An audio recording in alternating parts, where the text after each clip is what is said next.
चंद्रगुप्त मौर्य प्राचीन भारत के एक शक्तिशाली राजा थे। उन्होंने एक विशाल साम्राज्य पर राज किया जो हिमालय से लेकर दक्कन तक फैला हुआ था। चंद्रगुप्त को एक महान विजेता और बुद्धिमान शासक के रूप में याद किया जाता है। उन्होंने मौर्य साम्राज्य की नींव रखी, जो भारतीय इतिहास के सबसे बड़े साम्राज्यों में से एक था। उनकी कहानी महत्वाकांक्षा, साहस और चतुर रणनीति की कहानी है। चंद्रगुप्त के शासन ने भारत में एक नए युग की शुरुआत की, एकता, समृद्धि और सांस्कृतिक विकास का युग। चंद्रगुप्त के शुरुआती जीवन के बारे में बहुत कुछ पता नहीं है। कुछ कहानियां कहती हैं कि वो साधारण परिवार से थे, शायद एक अनाथ भी।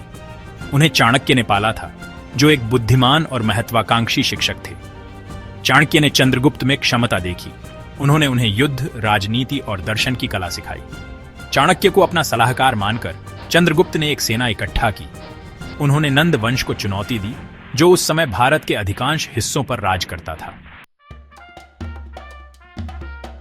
चंद्रगुप्त ने नंद राजा को हराया और मौर्य साम्राज्य की स्थापना की। उन्होंने विजय और गठबंधनों के माध्यम से अपने साम्राज्य का विस्तार किया। उनका साम्राज्य वर्तमान अफगानिस्तान से बांग्लादेश तक फैला हुआ था। इसमें अधिकांश उत्तर भारत, दक्षिण भारत के कुछ हिस्से और अब जो पाकिस्तान है उसके कुछ हिस्से शामिल थे। चंद्रगुप्त ने एक मजबूत केंद्रीय सरकार की स्थापना की। उन्होंने सड़कें, सिंचाई प्रणाली और यात्रियों के लिए विश्राम गृह बनवाए। उनके शासन ने उनके साम्राज्य में शांति और समृद्धि लाई। चंद्रगुप्त मौर्य का शासन भारतीय इतिहास में एक महत्वपूर्ण मोड़ था। उन्होंने अधिकांश भारतीय उपमहाद्वीप को एक शासन के अधीन एकीकृत किया। उन्होंने एक मजबूत और कुशल प्रशासन स्थापित किया, जो बाद के साम्राज्यों के लिए एक मॉडल बन गया। उनके शासनकाल में कला, साहित्य और व्यापार का विकास हुआ।